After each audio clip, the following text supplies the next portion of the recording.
Ողջույն բոլորին, ձեզ հետ Գևորգն է ու գրեթե 20 քանի օր ես տեսանյութ չեմ հրապարակել կամաց պասիվանում եմ YouTube-ում ես դες տեղեկացրել էի, որ մրցաշրջանի ավարտին իմ զբաղվածությունն էլ է շատանալու ու տեսանյութերի հրապարակումը այդքան էլ շատ չի լինի մինչև աշխարհի առաջնություն, բայց այնպես ստացվեց, որ մրցաշրջանը ավարտվեց, ընթացս հետաքրքիր բաներ տեղի ունեցան, լեգենդների ճանապարհեցինք, չեմպիոնություն տեսանք հազիվ, պաշտոնանքներ տեսանք եւ այլն, ու այնպես դրա մասին պետք է խոսել։ Անգլիայի Պրեմիեր լիգան պաշտոնապես ավարտվեց, Արսենալը չեմպիոն է, Պեպ Գվարդիոլան լեգենդար 10 տարի անցկացնելուց հետո Մանչեսթեր Սիթիում հեռացավ, նույնը կարելի ասել նաև Մո Սալահի, Էնդի Ռոբերտսոնի, Բերնարդո Սիլվայի, Ստոունզի մասին, բայց նման բան իհարկե ամեն մրցաշրջան լինում է, լեգենդներ հեռանում են, այնտեղ Կարվախալը հեռացավ, վերջին ասպետը, այն լեգենդար Մադրիդի Ռեալից, հիմա այնտեղ մնացել են միայն տղաներ, դե ինչպես է Ժոզե Մաուրինյոն այդ տղաներին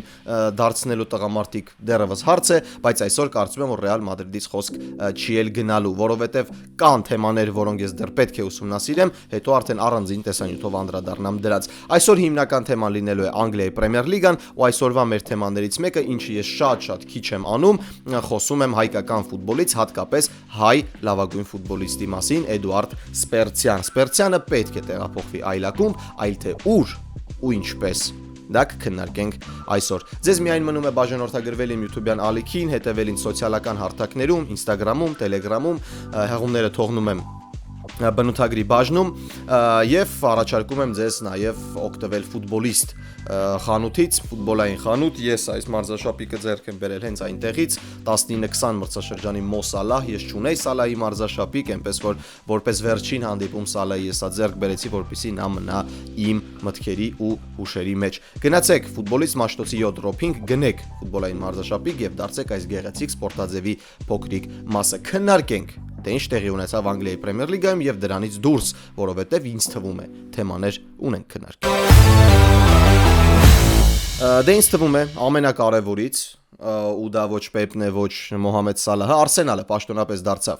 Անգլիայի չեմպիոն, շնորհավորում եմ Արսենալի երկրպագուներին, բոլորին, որովհետև իրականում այդ 22 տարվա սպասումը, այդ անընդհատ ձախողումները, 4-րդ հորիզոնականում միշտ լինելը, Չեմպիոնների լիգայում հայտնվել, Բավարիային 10-1 հաշվով դուրս մնալը, մի խոսքով Բարսելոնային հանդիպելը, այդ ամեն ինչը, այդ տառապանքը քայլ բերեց ու արժևորեց այն համբերությունը, որը ունեին Արսենալի երկրպագուները, որը ուներ Արսենալը որպես ակումբ, ու ընդհանրապես Արսենալի այս չեմպիոնությունը ցույց տվեց, թե որքան կարևոր է ճիշտ համակարգ ունենալը ակումբում, հա դու կարող ես չունենալ սուպեր աստղեր, որ փաստացի հիմա նայում է սուպեր աստղ Արսենալում չկա, կան մեծ ֆուտբոլիստներ, կան անվանի ֆուտբոլիստներ, Գաբրիելնա, Ռայսնա, Սականա եւ այլն, բայց որպես այդպիսին սուպեր աստղ Արսենալը չունի, բայց այս հաջողությունը ընդհանրապես կապված չէ սուպեր աստղ ունենալ չունենալու հետ։ Այս հաջողությունը կապված է երկարատև տարիների կատարած ծանր աշխատանքի, հավասարակշռված, ճշգրիտ աշխատանքի, որը քայլ առ քայլ բերեց այդ պատվավոր գավաթին։ Արսենալը վերջին տուրում հաղթեց 2-1 հաշվով Crystal Palace-ին ու հռչակվեց չեմպիոն։ Ճիշտ է, այդ հանդիպումը ոչինչ չէր որոշում, որովհետև նախորդ տուրում, երբ Արսենալը հաղթել էր, իսկ Մանչեսթեր Սիթին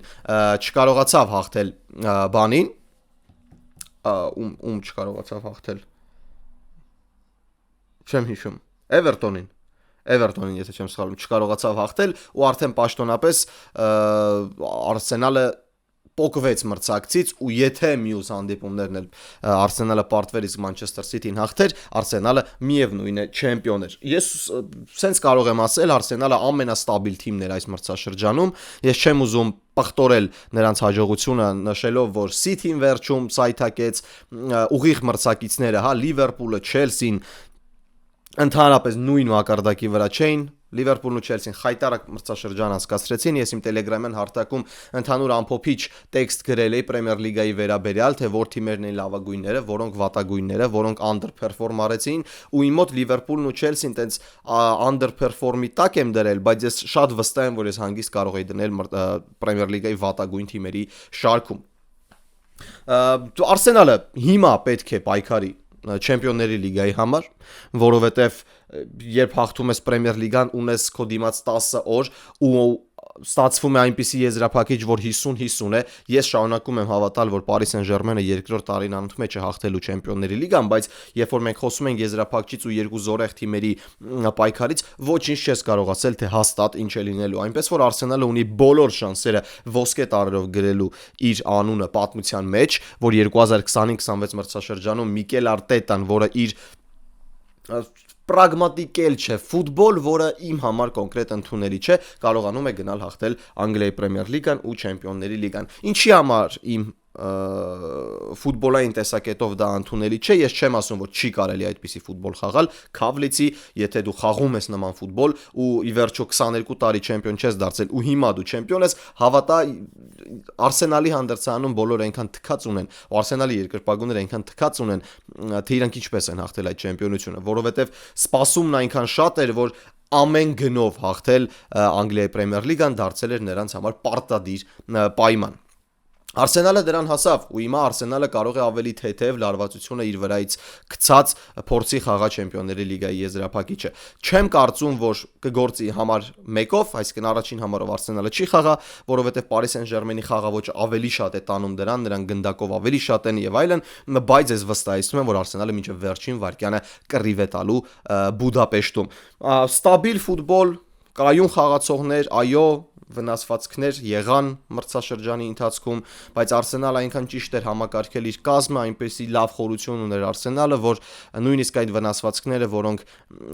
ինչ որ կերպ sense դիսբալանսի էին բերում համակարգը, մյուս ֆուտբոլիստները գալիս եւ փակում են։ Կայունությունը հաղթեց 25-26 մրցաշրջանում ու այդ կայունության հոմանիշը Արսենալն էր։ Բրավո թիմին, նրանք ամբողջությամբ արժանի էին։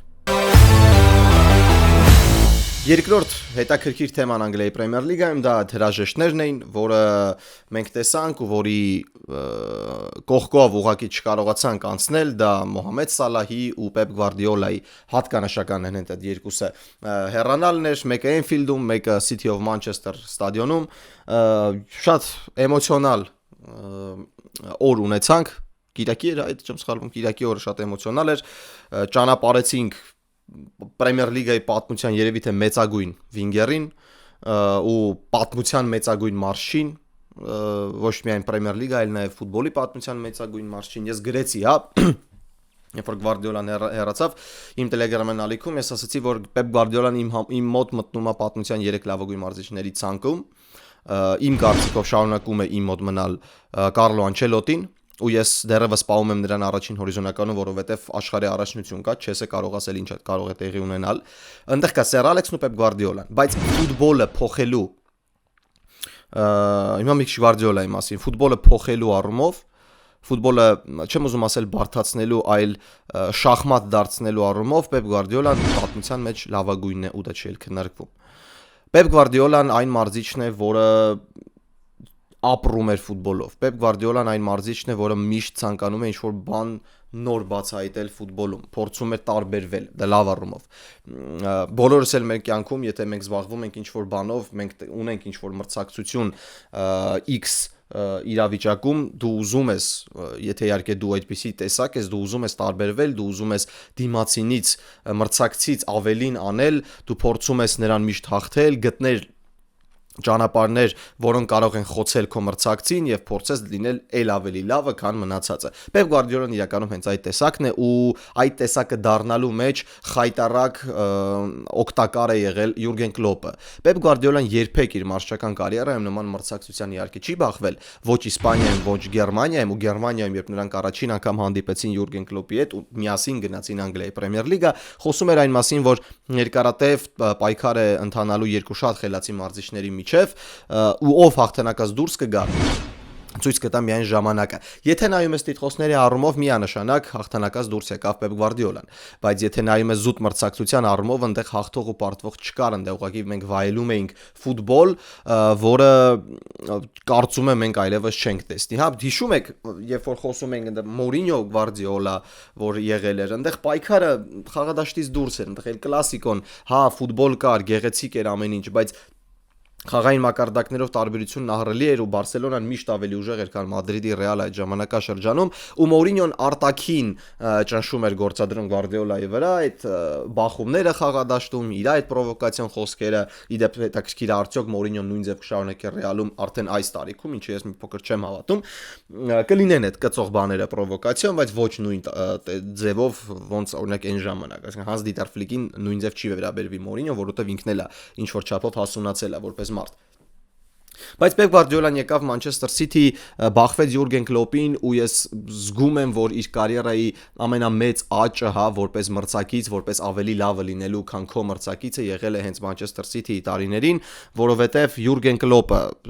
շատ մեծ փուշ էր անում Պեպ Գվարդիոլան լինելու էլ ավելի լավը, նույնը կարող ենք ասել նաև հակառակը, բայց երբ Պեպ Գվարդիոլան մնաց միայնակ, երբ Յուրգեն Կլոպը հայտարարեց, որ ավարտում է իր կարիերան Լիվերպուլի գլխավոր մարզչի պաշտոնում, մի տեսակ ընկերներ չեք զգում, որ Գվարդիոլան, չեմ ուզում ասել անկումը, բայց խաղային ռիթմի, տեմպի, մտքերի, փիլիսոփայության տարբերությունը վարձգացվեց, երբ Յուրգեն Կլոպը հեռացավ, իսկ Մանչեսթեր Սիթիում մնաց Պեպ Գվարդիոլան։ Տպավորություն էր, որ ինչ որ ուղիղ պայքար չկա, այսինքն բազմիցս ֆուտբոլիստներն էլ են նշել իրենց հարցազրույցներում Մանչեսթեր Սիթի, Պեպ Գվարդիոլան էլ է բազմիցս նշել, որ Մանչեսթեր Սիթիի մեծագույն խնդիրը, Մանչեսթեր Սիթիի մեծագույն մրցակիցը Պրեմիեր լիգայում եղել է Լիվերպուլը, այո, Արսենալը վերջին 3 մրցաշրջանում եղել է հիմնական այդ ճնշում գործադրողը, եղել է հիմնական թիմը, որը պայքարում է, բայց Լիվերպուլը շարունակում էր մնալ այն հիմնական կորիզը մրցակցության, որ Մանչեսթեր Սիթին դուրս էր գալիս ասել, ես հիմա խաղում եմ լավագույնի դեմ, ես պետք է ցույց տամ իմ լավագույն որակները, որպեսզի հաղթեմ։ Պեպ Գվարդիոլան հեռացավ Մանչեսթեր Սիթիից շատ մեծ ժառանգությամբ, Պեպ Գվարդիոլան հեռացավ Մանչեսթեր Սիթիից, թողնելով պատմության գրքում այնպիսի Սիթի, որը թիմային առումով կարող է պայքարել շատ այլ թիմերի դեմ լավագույնը կոչվելու համար, բայց Պեպ Գվարդիոլան մի բան պարզ էր, նրան պետք էր հանգիստ։ Նրան պետք է հանգիստ, հատկապես երբ դու կողքից նայում ես, թե ինչպես է Կլոպը վայելում կյանքը, հա, ինձ թվում է, որ Պեպ Գվարդիոլան կողքից նայում ասում, բայց ես մարդը իմ հետ պայքարում էր, հիմա ինքը գնաց է կյանքա վայելում։ Դե Կլոպը աշխարհով պտտվում է, վազում, հեծանիվ քշում։ Մարդիկ քննարկում են, թե ով պիտի գնա Ռեալի գլխավոր մարզիչ, սաղորը Կլոպի անունն էին տալիս, Կլոպը տեսանյութը հրապարակում, որ ինքը իր top 10 ու սիրելի ուտելիքներն է դասակարգում։ Մի խոսքով, վայելում է կյանքը Յուրգեն Կլոպը։ Պեպ Գվարդիոլան ես վստահ եմ, որ եւս ցանկանում է այդպես լինի։ Պեպ Գվարդիոլան եւս ցանկանում է իր կյանքի ժամանակը տրամադրել ընտանիքին, որովհետև ֆուտբոլին ինքը բավականաչափ շատ է տվել ու կարելի է մի փոքր առանց Պեպ Գվարդիոլա անցկացնել մեր օրյա այդ ֆուտբոլային առօրյան։ Ես վստահ եմ, որ մենք դեռևս չենք գիտակցում, որ Գվարդիոլան հեռացել է։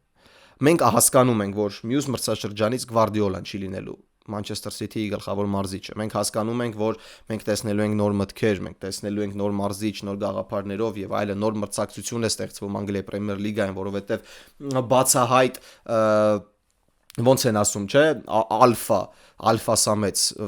որ կա, օրինակ, կենթանիներում առյուծը, որ ալֆա սամեցը չկա հիմա այդպիսի մարդ Անգլիայի Պրեմիեր լիգայում, ու թող ինձ ներեն Արսենալի երկրպագուները, բայց ես Միկել Արտետային էլ չեմ համարում շատ ավելի վեր մարզիչ, քան օրինակ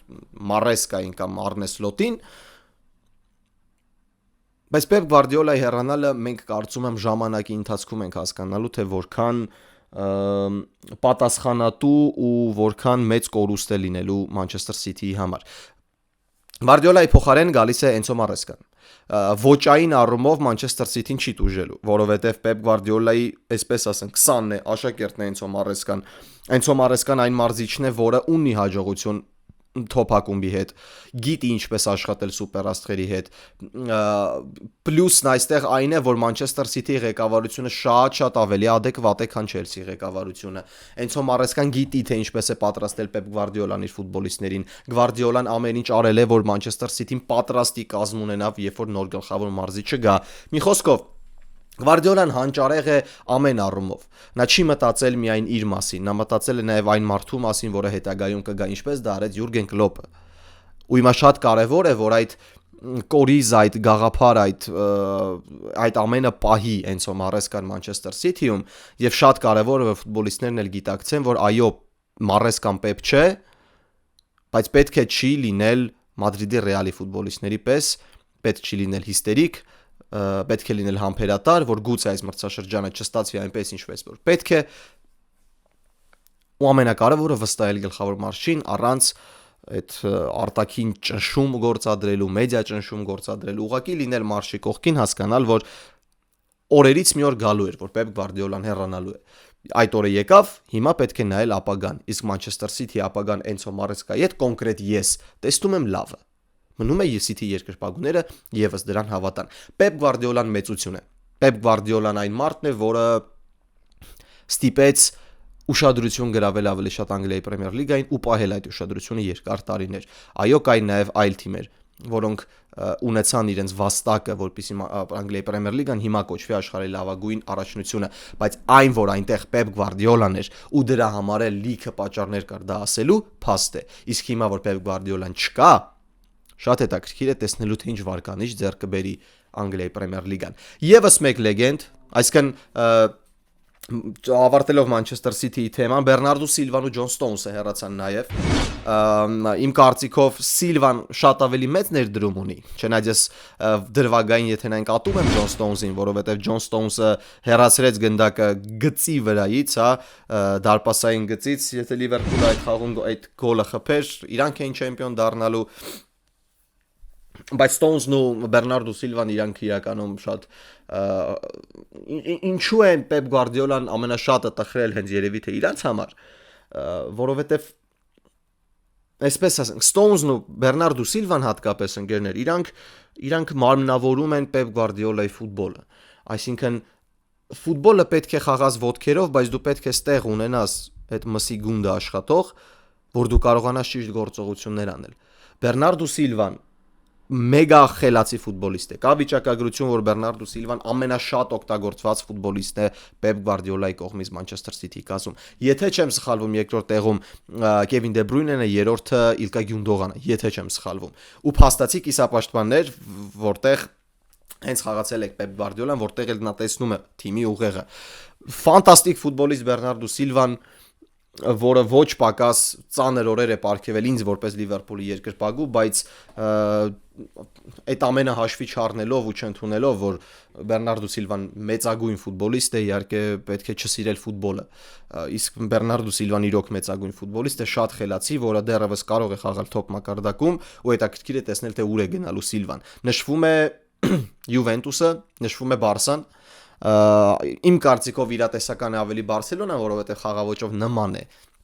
Պեպ Գվարդիոլայի ֆուտբոլին, Հանս Դիտեր Ֆլիկի ֆուտբոլը ու ընդհանրապես Բարսելոնայի գաղափարախոսությունը։ Յուվենտուս չեմ պատկերացնում ընդհանրապես ինչ պիտի անի, վաբշե չեմ պատկերացնում, որտեղ այնտեղ կան բավականաչափ ֆուտբոլիստներ իր դիրքում, որ խաղում են, չեմ ասում նույն մակարդակի վրա, բայց խաղում են կա Կեֆրեն Թյուրամ, այնտեղ կա Կուպ Մեյներս, Կոնսենսաու, Եզրում եթե խոսանք Ժեգրովա կա, մեջտեղը էլի ֆուտբոլիստներ կան, Լոկատելի կա, ինքը մի քիչ խորքից է խաղում, բայց ինքն ամբողջ ծավալը կատարում, երբ որ պաշտպանությունից հարձակում ես գնում, վերևը ունեն ստեղծագործներ, Յիլդիս կա, այդ նույն Կոնսենսաուն կա, Վլահովիչ կա, մի խոսքով ես չեմ տեսնում որտեղ պետք է խաղա Բեռնարդո Սիլվան Յուվենտուսում, իսկ այ Բարսելոնայում ես հստակ կարողանում եմ տեսնել մարդ, որը գոնե կխաղա առնվազն 40-45 րոպե մի խաղակես թոփ ֆուտբոլ կարող է անցկացնել, ու մարդ, որը կարող է Պեդրիի հետ այնպիսի կապ հաստատել ու այնպես գլորել գնդակը խաղադաշտի կենտրոնում, որ Աստված չանի մրցակիցներին։ Իսկ դե Ջոն Ստոնսը չգիտես թե ուր կգնա, բայց հիմա գնում է մունդիալ, ինչը շատ զարմանալի է, ոնց կարելի է չհրավիրել Հարի Մագուայր, բայց հրավիրել Ջոն Ստոնս, Թոմաս Տուխելի մտքերը ես դեռևս չեմ հասկանում, Թոմաս Տուխելը ցույց տվեց, ինչը իմ կարծիքով հարգանքի արժանի է, որ թքած ունի անունների վրա, գնալու են աշխարհի առաջնություն այն ֆուտբոլիստները, որոնք իրոք պատրաստ են, 1-2 ֆուտբոլիստի վերաբերյալ հարց կա, իսկ այն օրինակ Տրենտը չկա, Փալմերը չկա, Ֆոդենը չկա եւ այլն, 100%։ Իրոք 100%։ Սիթին 3 մեծություն է կորցնում, բայց Սիթին պետք է շարունակի ապրել, որովհետեւ այլ տարբերակ չկա, պետք է գնահատել մեծությունը, պետք է հիշել անցյալը, կենտրոնանալ ներկայի ու ապագայի վրա։ Շատ հետաքրքիր է լինելու։ Ես կրկնում եմ, Մանչեսթեր Սիթին մյուս մրցաշրջանում լինելու է այն թիմերից մեկը, որին պետք է պարտադիր հետևել, որովհետև եթե կլոպից հետո սլոտը եկավ ու բոլորը սենց ատամները կրծելով նայում են ասում են ինչա կատարվելու մեծագույն կլոպից հետո ոնց է աշխատելու գլխավոր մարզիչը, հիմա նույնը վերաբերվում է նաև Էնցո Մարեսկային։ Իսկ Մարեսկայի վրա ճնշումը բավականին մեծ է, որովհետև փոխարինել Գվարդիոլային այդքան էլ հեշտ չէ, որքան էլ դու խելացի մարզիչ ես, որքան էլ դու Գվարդիոլայի աշակերտ ես։ Դա պետք է փորձել անել, իսկ դա անելը լինելու է անչափ բարդ։ Եվ գնանք նաև Լիվերպուլ, Մոհամեդ Սալահ, Էնդի Ռոբերտսոն, շատ տխրեցի, շատ հուզված էի, որ իմ սիրելի թիմից երկու լեգենդար ֆուտբոլիստ հեռանում են։ 2017 թվականն էր, որպեսզի հասկանաք, որ Ռոբերտսոնն ու Սալահը եկան Լիվերպուլ, ես այդ ժամանակ 17 տարեկան էի, նույնիսկ բանակ չէի գնացել ու մինչև այս պահը, մինչև 3 ես դիտել եմ Մոհամեդ Սալահի խաղը, ես տեսել եմ, թե ոնց է Սալահը աճել, ոնց է Սալահը զարգացել, ոնց է ինքը դարձել լավ ֆուտբոլիստից լեգենդ, իրոք լեգենդ։ Նույնը վերաբերվում է նաև Էնդի Ռոբերտսոնին։ Շատ հուզիչ էր, բայց նույնիսկ այդ իրավիճակում ես սենց ասեմ, որոշ բաներ ես տենց էլ Սալահի կողմից չհասկացա, ինչ որ բաներ մարդիկ ոնց որ Սալահի արտահայտություններից հետո բաժանվեցին երկու տարբեր ճամբարի, որոշները չհասկացան, ինչպես ես, օրինակ, ինչու ես, օքեյ, լավ, դու հեռանում ես, ես հասկանում եմ, որ դու ակումբի մասին էլ ես մտածում, դու բան չունես կորցնելու, դու կարող ես խոսել այն ինչ ուզում ես, բայց կար չէ post, որ Մոհամեդ Սալահը խոսում է ստանդարտներից, որ ուղղակի հանդիպումներ հաղթելը Լիվերպուլում քիչ է, դու պետքա պայքարես, այնտեղ ես հիշում եմ, որ վերջին պահին արդեն հուշանվերներ էին տալիս, Սալահը ասեց, որ Լիվերպուլի հետ հաղթելը մրցանակ աշխարհի ամենալավ զգացողությունն է, իսկ Լիվերպուլի հետ պարտվելը աշխարհի ամենավատ զգացողությունն է, ու պետք է լինել այդպես, որ Լիվերպուլը շարունակի մնալ նույն մենթալիտետով ակումբը։ Ես ամբողջությամբ համաձայն եմ, բայց ես նկատում էի, որ կա նույնիսկ նման իրավիճակներում ինչ-որ sense կծողական բաներ գլխավոր մարզչին, դա ավտոմատ բերում է ավելորդ ճնշման ու ավելորդ լարվածությանը հանդերձարանում, բայց դու այդ ժամանակ արդեն գնում ես, դու չես էլ մնալու այդ հանդերձանում, ու երբ որ դու չես մնում այդ հանդերձանում ու դու մտածում ես այդ ակումբի համար արդյոք պետք է նման բաներ ասել, օրինակ ինչու Ռոբերտսոնը ընդհանրապես չի ասում նման բան, այսինքն Սալահի post-ը սաղ լայքեցին, Ջոնս, Մակալիստեր, Ռոբերտսոն, Էկիտիկե, Վան Դայք, մի խոսքով, վառ զգացվում է, որ հանդերձարանում քիչ են հավատում Արնե Սլոտին, ու իմ կարծիքով հանդերձարանում մարդիկ մտածում են, թե ինչ անենք, որ նոր գլխավոր մարզիչ գա, որ այդ heavy metal ֆուտբոլը կբերի, ինչպես օրինակ Սալահը ասեց։ Ամեն գլխավոր մարզիչ ունի իր խաղաոճը։ Ոչ մի թիմ պարտավոր չի խաղալ նախկին գլխավոր մարզչի փիլիսոփայությամբ։ Այո, հաջողված մրցաշրջաններ էր Կլոպի հետ, պատմության լավագույն մրցաշրջանները Լիվերպուլը անցկացրեց են Կլոպի օրոք, բայց Արնե Սլոտը եկավ առաջին մրցաշրջանում դարձավ չեմպիոն, Արնե Սլոտը այո տապալեց երկրորդ մրցաշրջանը, բայց շատ հանգամանքներ ազդեցին։ Ես տղերքի հետ մեր չաթում խոսում էի, բոլորն էլ ինձ հետ համաձայն են, որ շատ հանգամանքներ ազդեցին, խաղային անկում ֆուտբոլիստների մոտ, հա, հենց նույն Սալահի, որը փառահեղ 24-25 անցկացնելուց հետո ուղղակի նրա ոտքերը մահացան, ես չհասկացա թե ինչու այդպես տեղի ունեցավ, հետո վնասվածքները ազդեցին շատ, ով եկավ նոր տրանսֆեր վնասվածք ստացավ երկար ժամանակով, հատկանշական է Դիոգո Ժոտայի մահը, Էնդի Ռոբերտսոնն էլ խոսեց դրա մասին, որ ունենալ նախապատրաստական շրջան մինչև մրցաշրջանի մեկնարկը, բայց մտքում այն, որ դու կորցրել ես քո ընկերոջը, շատ ցավալի բան ասեց Ջոտան, Ռոբերտսոնը, ասում է չեմպիոնական տիտղոսը նվաճելուց հետո, երբ որ մենք գնացել էինք հանգստանալու, առաջին անգամ երբ ես տեսա տղաներին, մենք թռնում էինք Պորտուգալիա մեր ընկերոջ թաղմանը, հուղարկավորությանը։ Ու դրանից հետո պատրաստվել մրցաշրջանին ընկերներ իրոք շատ բարդ է ու Ռոբերտսոնն ասաց, որ երբ որ սկսեցինք մենք նախապատրաստական աշխատանքները մենք չենք կարողանում ամբողջությամբ կենտրոնանալ մարզումների վրա, մարզիչներն էլ չէին կարողանում ստիպել մեզ, այսինքն ոչ թե ֆուտբոլիստներն էին հրաժարվում, իրանք էլ էին հասկանում, որ այդ ավել մոտիվացիան իրանք չեն կարողանում տալ, որովհետև ինչ որ բան կոտրված է։ Ու դա եւս շատ լուրջ ազդակ էր այն մասին, որ կարող է Լիվերպուլի մրցաշրջանը չստացվել։ Ես չեմ ասում սա արդարացում է, սա ոչ, սա ուղղակի հանգամանքների սենց կույտ է, որը բերեց այն արդյունքին, ինչը մենք տեսանք։ Լիվերպուլը ավարտեց 5-րդ հորիզոնականով մրցաշրջանը ու խաղաց Չեմպիոնների լիգայում, դե իսկ Մոհամեդ Սալահին փոխարինող պետք է գտնել։ Խնդիրները Լիվերպուլում շարունակում են մնալ ու խնդիրներն ավելանում են, որովհետև Հիմա այնտեղ Կերկեզը մենակ է, հա Ցիմիկասն է հետ գալու, բայց չգիտես Ցիմիկասին կպային թե չէ։ Աջ վինգերի դիրքը ամբողջությամբ դատարկ է։ Ես չէի վստահին դե Ֆրիմպոնգին։ Պետք է ինչ որ մի հատ top ֆուտբոլիստ, ինչպիսին է Դիոմանդեն, բայց 19-ամյա Դիոմանդի համար 100 միլիոն է ուզում Լայպցիգը։ Պայքարի մեջ է մտնում PSG-ը նաև Դիոմանդի համար, այսինքն այնտեղ գուցե ազատվի Բրեդլի Բարկոլայի տարբերակը, դա պետք է երևա։ Պաշտպանությունում հարցերը լուծված չեն, կիսապաշտպանությունում հարցերը լուծված չեն, պետք է հենակետային կիսապաշտպան, պետք է որպեսի Մակալիստերը մի հատ ուշքի գա, որտեվ խայտարակություն է Մակալիստերը այս մրցաշրջանում եղել։ Ես հուսամ, որ աշխարհի առաջնությունում ինքը կբարելավի իր խաղը։ Դեզ Լիվերպուլը, ինչպես եւ Մանչեսթեր Սիթին ապրում են մի հատ հեղափոխական շրջան, որից պետք է հնարավորինս պատվով դուրս գալ, բայց անչափ կարեւոր է, որ այս հեղափոխական շրջանում թույլ չտան, որպեսզի նրանց ուղիղ մրցակիցները կարողանան շատ առաջ անցնել, ինչպես օրինակ Արսենալը իմ ամբողջությամբ պատրաստ է, Արսենալին պետք է 1-2 ֆուտբոլիստ վաճառել, երկուսին գնել, պայել այդ համակարգը ու շարունակել դոմինանտ լինել Պրեմիեր լիգայում։ Փաստացի մյուս մրցաշրջանի ֆավորիտը դեռևս Արսենալն է, ու այլ թիմ չկա, որպեսզի ֆավորիտ լինի, որպեսզի հասկանաք թե ինչքան է փոխվել Պրեմիեր լիգան, ինչքան է փոխվում։ Իմ համար երկրորդ ֆավորիտ այս պահին Մանչեսթեր Յունայթեդն է։ Մանչեսթեր Յունայթեդը, որը փայլեց, որի մասին էլ կխոսենք հիմա։ Իսկ Սալահից, Ռոբերտսոնից, Գվարդիոլայից, Ստոնզից ու Բեռնարդո Սիլվայից շնորհակալ եմ, հատկապես Սալահից ու Ռոբերտսոնից, որովհետև իրանք նվիրեցին ինձ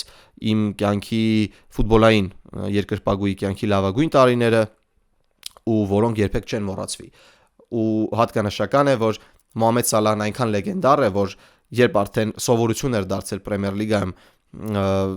վիճակագրություն ներկայացնել, վիճակագրության կողքը միշտ գրվում էր միայն Մո Սալահն է հասել այդ արդյունքին։ Փարավոնը գնում է Պրեմիեր լիգայից։ Պրեմիեր լիգայի թիմերը կհանգստանան։ Պրեմիեր լիգայի մասով վերջին թեման դա իհարկե Մանչեսթեր Յունայթեդն է։ Մանչեսթեր Յունայթեդը, որը իմ կարծիքով դարձավ Պրեմիեր լիգայի լավագույն թիմերից մեկը ընդհանուր մրցաշրջանով, ու այդ ամենը, որպեսզի հասկանաք, եկավ ընդամենը կես մրցաշրջանի ընթացքում այդ միտքը, որովհետև եթե հիշում եք, Ռուբեն Ամորիմն էր գլխավորում Մանչեսթեր Յունայթեդը 25-26 մրցաշրջանի սկզբում, հետո արդեն եկավ Մայքլ Կարիկը։ Մանչեսթեր Յունայթեդը փայլ ուներ ու դրա մեծ, շատ մեծ մաս կազմեց նաև Բրունո Ֆերնանդեշը։ Ես իրականում կհիշեք, որ մանրամասնորեն ու ամեն հնարավոր պարագայում քննադատում է Ֆերնանդեշին նրա բնավորության համար ու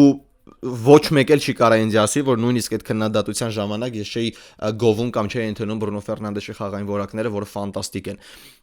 Ու ինչու եմ ես համարում, որ Կարիկը կատարեց ֆանտաստիկ աշխատանք ու հատկապես Բրունո Ֆերնանդեշի այդ ֆանտաստիկ աշխատանք, այն մասով, որ այն Բրունո Ֆերնանդեշը, որը մենք տեսել ենք օրինակ նախորդ մրցաշրջանում դրանից առաջ, այսինքն վերջին 3 տարում, այդ Բրունո Ֆերնանդեշից ընդհանրապես ոչինչ չի մնացել։ Բրունո Ֆերնանդեշը չի նվնվում խաղադաշտում, ինքը անիմաստ չի ժղայնանում, որպես թիմի ավակ իրան պահում թիմի ավակի պես ու ֆուտբոլային առումով գերֆանտաստիկ մարզավիճակում է։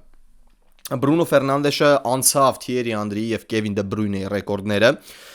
Իմ կարծիքով Դե Բրույնեն պետք է 21 լիներ, ոչ թե 20, որովհետեւ ինքն էլ ասել, որ այնտեղ ցույց էլ տվեցին մի հատ փոխանցում, որ հաշվել է ինքնագոլ,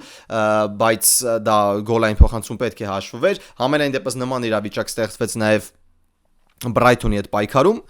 Մանչեսթեր Յունայթեդի, որտեղ Յունայթեդը հաղթեց, իսկ Բրունո Ֆերնանդեշը գերազանցեց KDB ու Անդրիի ռեկորդները, բայց այդ ժամանակ արդեն որոշեցին հաշվել Բրունո Ֆերնանդեշին ու ամբողջությամբ արժանիորեն։ Ֆերնանդեշը Պրեմիեր լիգայի լավագույն ֆուտբոլիստ ճանաչվեց PFA Player of the Year, լրիվ արժանի, ոչ մի քննարկում չի կարող լինել, հասկանում եմ, որ չեմպիոնը Արսենալն էր ու կարող էին օրինակ Ռայս կամ Գաբրիել կամ Ռայա տալ, որովհետև Ռայան, եթե չեմ սխալվում, 3-րդ տարին անոթ մեջ արդեն նվաճում է ոսկե ձեռնոցը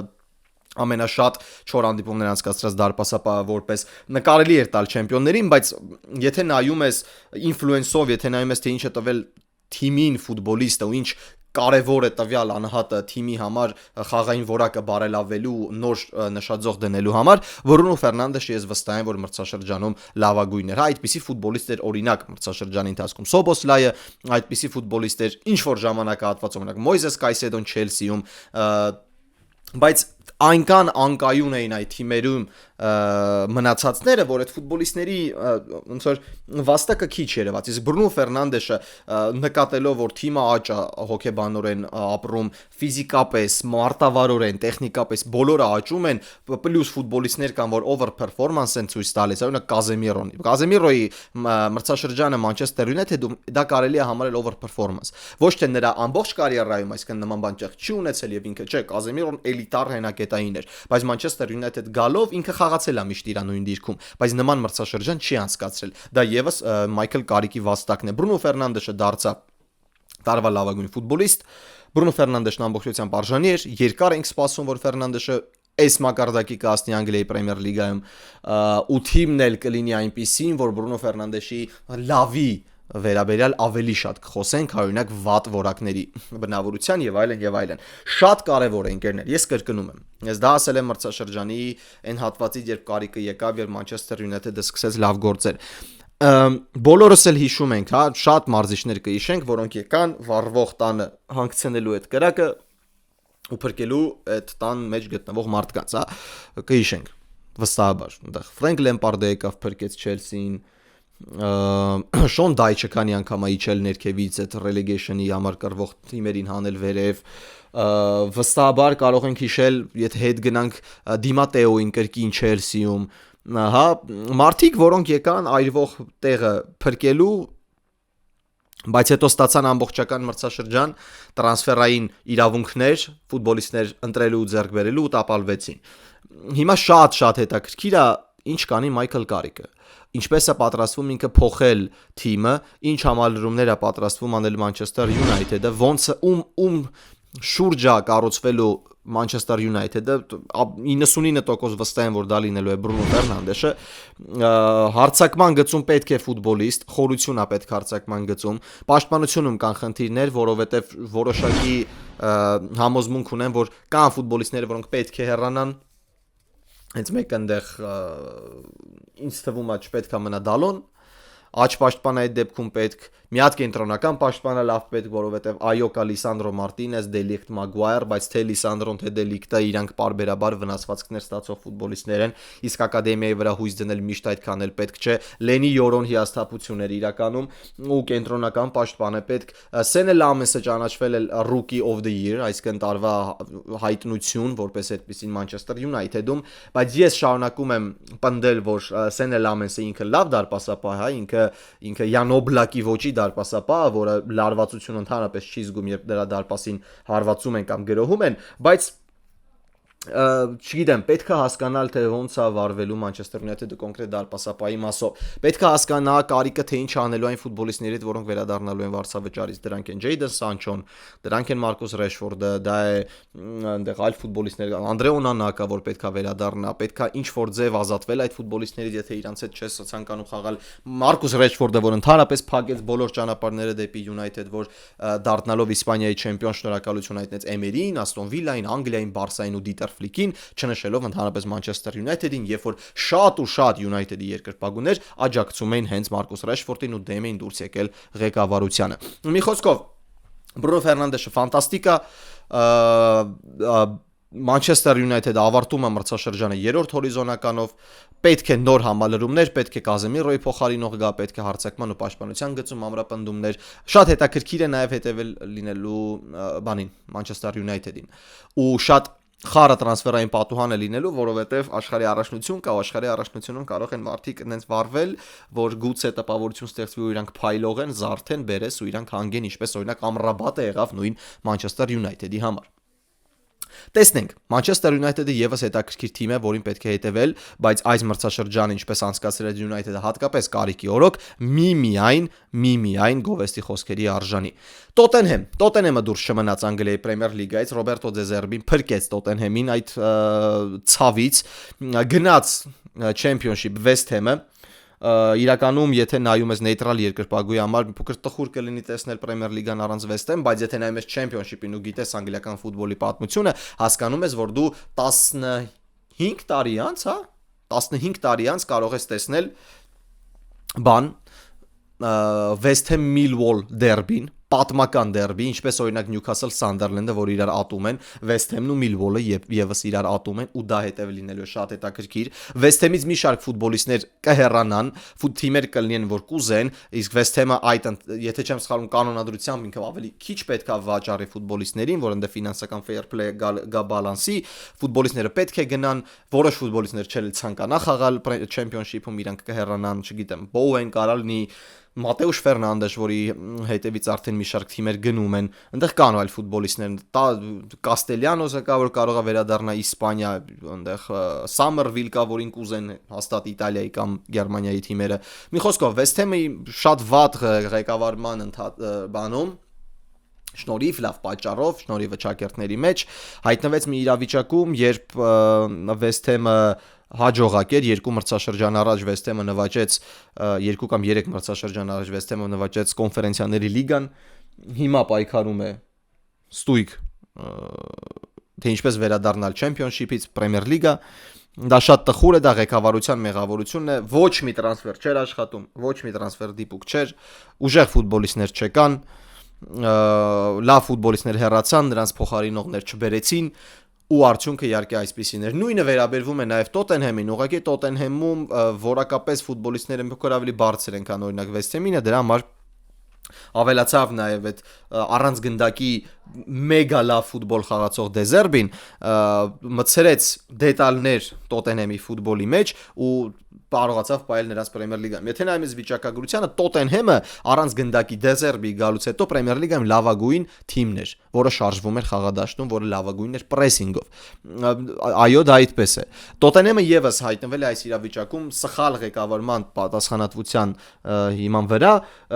ու հիմա Դեզերբին, որը եւս պրոբլեմատիկ մարզիչ է, պիտի փորձի ինչ-որ մի հատ բան անի։ Թե ոնց է ինքը դա անելու չեմ պատկերացնում։ Ըստեղ ավելի բարդ է քան Manchester United-ում, ըստեղ լիքը ֆուտբոլիստներից պետք է հրաժարվել ու լիքը ֆուտբոլիստներ բերել։ Առանց Եվրագավաթ կենտրոնացվածությունը միայն Պրեմիեր լիգայի վրա։ Դա շատ լավ է։ Նույնը վերաբերում է նաև Շաբի Ալոնսոին։ Ալոնսոն, որը եւս ունի կենտրոնացվածություն միայն Պրեմիեր լիգայի վրա, որովհետև Չելսին տանուլ տվեց նաև վերջին հանդիպումը, Սանդերլենդի պատմության մեջ առաջին անգամ չէ, խաբեցի 50 քանի տարի դադարից հետո խաղալու Եվրագավաթներում, հաղթելով Չելսին, նա շրջանցեց Չելսին։ Ալոնսոն ունի ամբողջ տրամադրվածությունը միայն Պրեմիեր լիգայի վրա, ու հիմա երկու լոնդոնյան թիմ պետք է պատրաստվեն 26-27 մրցաշրջանում լավագույնս դրսևորելու համար, որովհետև նայելով ղեկավարությանը երկու ակումբների էլ հավանական է, որ մենք մրցաշրջանի կեսերից տեսնենք, որ Ալոնսոն կամ Դեզերբին հեռացված են։ Իսկ եթե նրանք էլ հեռացվեն, ուրեմն արժի փակել այդ ակումբները, որովհետև այնտեղ մարդիկ, որոնք նստած են կոստյումով ու գալստուկով, ընդհանրապես չեն էլ հասկանում ղեկավարությունը ինչ է նշանակում։ Այ ոնց Իբրահիմովիչը, ոնց քանդում է Միլանը։ Իմ սիրելի ֆուտբոլիստն է Իբրահիմովիչը, ֆանտաստիկ կերպար, պատմության մեծագույն հարձակվողներից մեկը, բայց երբ որ ինքը հագավ այդ կոստյումը ու այդ գալստուկը կապեց, ինքը դարձավ ինչ-որ մի հատ դիկտատոր, ինքը մտածում էր, որ ընդեղ էլ աշխատում նենց ոնց հանդերձարանում, բայց դա այդպես չէ։ Մարդիկ վերևները շատ այլ ձևեր են նայում լիքը տարբեր հարցերին։ Ու Իբրահիմովիչը տանուլ է տալիս նաև Միլանը։ Ու կարծում եմ, որ նա պետք է հեռանա։ Բայց իտալական ֆուտբոլի մասին բաներ կա չգիտեմ, դա էլ է լայվի մեջ լինելու, այնպես որ կտեղեկացնեմ հավելյալ ուղիղ եթերի վերաբերյալ։ Տոտենհեմը փրկվեց, Սանդերլենդը ֆանտաստիկ էր, եկավ Championship-ից Premier League-ը ու առաջին իսկ տարում զբաղեցրեց 7-րդ հորիզոնականը, նվաճեց Եվրագավաթների ուղեգիր, դա հիասքանչ արդյունք է, որի մասին ոչ մեկ չի խոսում։ Բորնմութը 18 խաղի անպարտելի շարքով հայտնվեց իր պատմության մեջ առաջին անգամ Եվրագավաթներում, դա եւս ֆանտաստիկ է, շատ եմ ափսոսում, որ Իռաուլան գնում է Բորնմութից, հետաքրքիր է թե ուր է գնում Իռաուլան Բորնմութից, նշում են Crystal Palace, բայց ես նայում եմ էականորեն ինչ տարբերություն կա Crystal Palace-ում խաղալու, Բորնմութում խաղալու, այսինքն չկա միտք, որ գնա Crystal Palace Անդոնի Իռաուլան, բայց նա այնպիսի մարզիչ է, որին ուշադիր պետք է լինել ամառային տրանսֆերային պատուհանի ընթացքում, որովհետև Իռաուլան իրոք կարող է լինել գուցե հաջորդ Պեպ Գվարդիոլան մտքերով։ Մի տեսակ բասկյան դոմինանտություն է գնում բանում աշխարհում։ Արտետան բասկ է Պրեմիեր լիգա, Իռաուլան բասկ է, նրա հետևից բոլորը գալիս են։ Շատ հետաքրքիր կարուսել է, որին մենք իհարկե հետևելու ենք եւ խոսելու ենք Telegram-յան մեր հարթակում, կրկնում եմ, թողնում եմ հղումը նկարագրության բաժնում։ Այսքանը Պրեմիեր լիգայի համար, մի փոքր էլ խոսենք մեր շատ սիրելի Էդուարդ Սպերցյանից։ որին ես կցանկանամ տեսնել այլ ակումբում։ Այլ հարց է, Սպերցյանը ուզում է իրան տեսնել այլ ակումբում, թե ոչ։ Ես հաշվի առնելով այն փաստը, որ Հենրիխ Մխիթարյանը ամենայն հավանականությամբ կավարտի կարիերան, ես հուսամ դա այդպես չի լինի, եւ նա եւս մեկ տարով կերկարաձգի պայմանագիրը Ինտերի հետ, արդեն փորձում եմ ուշադրություն դարձնել մեր այլ ֆուտբոլիստերին, չնայած նես ուշադրություն չի դարձրել արտասահմանում մարդկանց, որոնք կարող են դառնալ Հենրիխ Մխիթարյանի հետնորդը, ու մենք կարող ենք հպարտանալ նրանով կամ նրանցով հետագայում արդեն թոփ մակարդակի վրա։ Ու իմ կարծիքով ու բոլորիս կարծիքով առաջնային տարբերակը հենց Էդուարդ Սպերցյանն է, չնայած որ հպարտանալու առիթ ամենայն անկեղծությամբ ավելի շատ տալիս է Նաիր Թիկնիզյանը։ Նաիր Թիկնիզյանին ես եւս քննադատել եմ, ինչի դիմաց կանգնում եմ, շարունակում եմ հանգամանալից ասել, թե ինչու եմ ժամանակին քննադատել Նաիր Թիկնիզյանին, բայց մի տեսակ Թիկնիզյանի մենթալիտետը փոխվեց, երբ որ նա տեղափոխվեց արտասահման Ռուսաստանից դուրս, խաղաց Ցերվենա Զվեզդայում, դարձավ չեմպիոն, եթե չեմ սխալվում ոսկե դուբլ արեց, դարձավ Սերբիայի տարվա լավագույն ձախպաշտպան ու հիմա փաստացի կարող է, եթե այս մրցաշրջանն էլ լավ խաղալ, հայտնվի այնպիսի թիմերի տեսադաշտում, որ դառնա մեր առաջին դեմքը Նաիր Թիկնիզյանը։ Իսկ ինչ վերաբերում է Էդուարդ Սպերցյանին, երբ նախորդ մրցաշրջանում խոսք էր գնում Սպերցյանի տեղափոխության մասին, բոլորս էլ հասկանում ենք, որ պետք չի հիմա դրա մասին մտածել, որովհետև Սպերցյանը հիմա շատ լուրջ պայքար է տանում Ռուսաստանի Պրեմիեր լիգայում, թիմը գնում է առաջին հորիզոնականով, թիմը շատ վաղուց չի տոնել չեմպիոնություն ու հիմա շատ ճիշտ ժամանակն է, որպեսզի Կրասնոդարը Սպերցյանի գլխավորությամբ որպես ակադեմիայի սան, որը բարձրացել է ամենափոքր թիմերից մինչև հիմնական թիմ եւ ցույց է տվել իր առավելագույնը, որպես ավակ դառնա Ռուսաստանի Պրեմիեր լիգայի հաղթող։ Դա տեղի ունեցավ։ Մենք վայելեցինք, մենք փառաբանեցինք Էդոին ու մենք սպասում ենք, որ Սպերցյանը կտեղափոխվի այլ ակումբ։ Հետո ինտերվյուի ժամանակ Սպերցյանը նշեց, որ կար ուղիղ հետաքրքրվածություն Լիդսից, կար Սաութհեմպտոնից, բայց չգիտեմ, շատ տարբեր աղբյուրներ ես հիմա տենց փաստացի չեմ կարող ասել, ես ասում եմ այնինչ ես կարդացել եմ, որ Լիդսը ուղակի ինչ որ բաներ ուղարկել, պրեզենտացիա էր ուղարկել, թե ոնց է ինքը պատկերացնում Սպերցյանին իր ակումբում, Սաութհեմպտոններ առաջարկել, որին մերժել էին ասելով, որ Էդուարդ Սպերցյանը ընդհանրապես Սաութհեմպտոնի խաղամակարդակի չէ, պետք է նրան ավելի բարձր թիմ տանել, քննարկվում էր Այաքսը, որ այդպես էլ չեղավ, ու հիմա այս մրցաշրջանում Կրասնոդարը տանուլ տվեց ամեն ինչ, վերջին նախավերջին տուրում զիջելով առաջատարի դիրքը, թույլ տալով Զենիթը բարձրանա առաջին հորիզոնական ու դառնա չեմպիոն, դե իսկ գավաթի եզրափակչում Կրասնոդարը պարտվեց Սպարտակին, հետխաղի 11 մետրանոց հարվածաշարի հետո Սպերցյանը նախ չիրացրեց 11 մետրանոցը, բայց կրկնեց հարվածն ու արդեն իրացրեց, բայց միտքը այն է, որ Կրասնոդարը մնաց անտիտղոս ու ես չգիտեմ, արդյոք դա չէ, որ կարող է լինել վերջակետ Սպերցյանի համար Կրասնոդարի կարիերայում։ Նա ասաց, որ ես չգիտեմ, արդյոք ես մյուս մրցաշրջանում կլինեմ Կրասնոդարում, թե ոչ, գուցե սա այն վերջին հանդիպումն էր, բայց դա ինչ որ միտեղ հույս է առաջացնում, բայց նաև մենք լսել ենք նման արտահայտություն, իսկ վերջում նա շարունակել է կրել ցլերի մարզաշապիկը։ Հիմա ես վստահ եմ, շատ վստահ եմ, որ եթե Սպերցյանը այս մրցաշրջանում չտեղափոխվեց այլ ակումբ, գուցե հետո արդեն ուշ լինի։ Վար զգացվում է, որ Ռուսաստանի Պրեմիեր լիգայով հետաքրքրվում են Եվրոպայում։ Բրազիլիայի հավաքականում կա 2 հոգի Զենիթից։ Կա Լուիս Էնրիկե, որը 28 խաղում 5 գոլ է խփել, բայց չկա Ժոաո Պեդրո։ Դա արդեն Անչելոտիի խնդիրն է։ Բայց փաստը մնում է փաստ, որ Ռուսաստանի Պրեմիեր լիգային թիմերը Եվրոպայից հետևում են։ Առաջին ու միակ ակումբը, որ այս պայն ուղիղ նշվում է ու կապում են Սպերցյանի հետ, դա Մարսելն է։ Եթե ես ինչ-որ միտեղ կարտացի, որ Մարսելը այն թիմը չէ, որտեղ պետք է խաղա Էդուարդ Սպերցյանը, ես չգիտեմ։ Ու եթե ինքը չտեղափոխվեց ինչ-որ մի հատ այլ ակումբ Եվրոպա, ես ամբողջությամբ կհիասթափվեմ, որովհետև իմ սուբյեկտիվ կարծիքով դա կլինի ուղղակի վաղ մրցակցության դեմ։ Այսինքն վաղ, որ դու պետք է գնաս պայքարես ու գուցե չստանաս այն փառքը ու պատիվը, ինչ ունես Կրասնոդարում, փաստ է, որ հայ ֆուտբոլիստները Եվրոպայում միշտ պարտվում են մրցակցությունը, ինչը շատ ցավալի է ու վերադառնում են Հայաստան կամ իրենց նախկին ակումբներ խաղալու վստահություն հետ բերելու համար, շատ օրինակներ ունենք ցավոք սրտի, բայց Էդուարդ Սպերցյանը հիմա այնպիսի իրավիճակում է, որ պետք է անցնել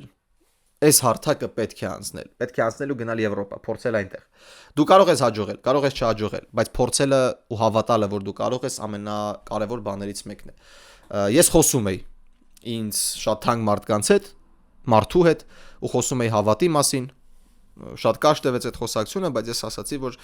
չգիտեմ, դու կարող ես վստահ չլինել, որ դու հաջողության կհասնես, բայց պետք է հավատաս, որ դու հաջողության կհասնես։ Դա ամենակարևոր գրավականն է հաջողության հասնելու համար։ Ուսպերցյանը եւս պետք է հավատա, որ ժամանակը եկել է հեռանալու Կրասնոդարից, ինչքան էլ ցավոտ է այդ կոմֆորտ զոնան, այդ քաղաքը շատ հասկանալի է։ Ամբողջ քաղաքը սիրում է Սպերցյանին, ամբողջ քաղաքը ընդունում է Սպերցյանին։ Նա ամենաբարձր աշխատավարձն է ստանում, բայց եթե նայում ես Կրասնոդարին, Սպերցյանի մակարդակի էլ այնտեղ ֆուտբոլիստ չկա, մի հատ Ջոն Կորդոբա կա ու վերջ։ Ու Կորդոբային էլ ամենայն հավանականությամբ ամբրանը կտանեն։ Սպերցյանը եւս պետք է գնա։ Պետք է իր գործակալ աշխատի այնպես, որ գտնի մի այնպիսի ակումբ, որ կտա այն խաղաժամանակը, որը ցանկանում է Սպերցյանը, բայց եւ պետք է հասկացնի, որ դու չես ստանալու այդ խաղաժամանակը, որտեղ դու դարձ Սպերցյանն ես։ Դու պետք է գնաս ու ապացուցես, որ դու պետք է արժանանաս խաղաժամանակի։ Երբ մարդիկ ասում են, որ լավ, Leeds United-ը ինչ թիմա, որ պետք է Էդուարդ Սպերցյանը խաղա։ Ընկերներ, ես վստահաբար կարող եմ ձեզ ասել, Էդուարդ Սպերցյանի տեղը Leeds-ի մեկներկային կազմում ապահոված չէ։ Այնտեղ կան ֆուտբոլիստներ, որոնք կարող են լուրջ մրցակցություն առաջացնել Սպերցյանին։ Այնտեղ կա ֆուտբոլիստ, որը խաղում է ԱՄՆ ազգային հավաքականում։ Այնտեղ կա ֆուտբոլիստ 9 համար կենտրոնական հարձակվող, որը կա չկա, ինքը հուշկու, ինքը պինդ ֆուտբոլիստ է, որի համար պետք է աշխատես, որի վրա պետք է աշխատես, դու պետք է մատակարարես։ Շատ բարդ է լինելու Էդուարդ Սպերցյանի համար։ Արդյոք կգտնի նոր ակումբ, թե կմնա Կրասնոդարում։ Ես կխնդրեմ գրեք մեկնաբանություններում, որովհետև սա շատ մտահոգիչ պահ է ու շատ կարևոր պահ է հայկական ֆուտբոլի համար։ Եթե Մխիթարյանը ավարտում է կարիերան, պետք է ֆուտբոլիստ, որը կներկայացնի Հայաստանի Եվրոպայում, այլ ոչ թե Ռուսաստանի Պրեմիեր լիգայում։ Իսկ օրինակ ասել, որ top 5-ում կա օրինակի համար, այնտեղ Ռանոս կամ Սարգիս Ադամյան, որ օրինակ Գերմանիայում են խաղում, OK top 5 չի, երկրորդ առաջ Բունդեսլիգան է, բայց այն չի։ Ռանոսը չի ներկայացնում Հայաստան այս պայդրությամբ։ Ռանոսը շատ վատ իրավիճակում է, մարզավիճակում է գտնվում։ Իսկ Սպերցյանն այնպիսի մարզավիճակում է, որ ինքը կարա գնա ու մեկից սկսի լավ ֆուտբոլ խաղալ, պայքարել։ Բայց դրա համար պետք է կարողանալ շրջանցել այդ փուլը ու շարժվել առաջ։ Սպերցյանի մոտ մի փոքր բարդություններ կան այդ առումով։ Ինչը ես հուսամ, շուտապույտ կլուծվի եւ մենք կտեսնենք 26-28 մրցաշրջանում Սպերցյանին եվրոպական որևէ լավ թիմում։ Չեմ ասում top թիմում հայտնվելը չափազանց բարդ է, բայց լավ թիմում խաղալու համար Սպերցյանը ունի բոլոր որակները։ Այսօրվա համար այսքան ընկերներ, շնորհակալություն տեսանյութը դիտելու համար, կհանդիպենք արդեն Չեմպիոնների լիգայի եզրափակչից հետո, դե իսկ շնորհակալություն եմ հայտնում բոլոր նրանց, ովքեր մինչև այս պահին ինձ հետ են, շարունակում են ինձ աջակցել, իսկ մենք կհանդիպենք արդեն մի քանի օրից քննարկելու արդյոք Արսենալը պատմության լավագույն ակումբն է, թե PSG-ն է, այն թիմը, որը գերիշխելու է Եվրոպայում երկար տարիներ։ Ձեզ հետ Գևորգներ, հաջողություն։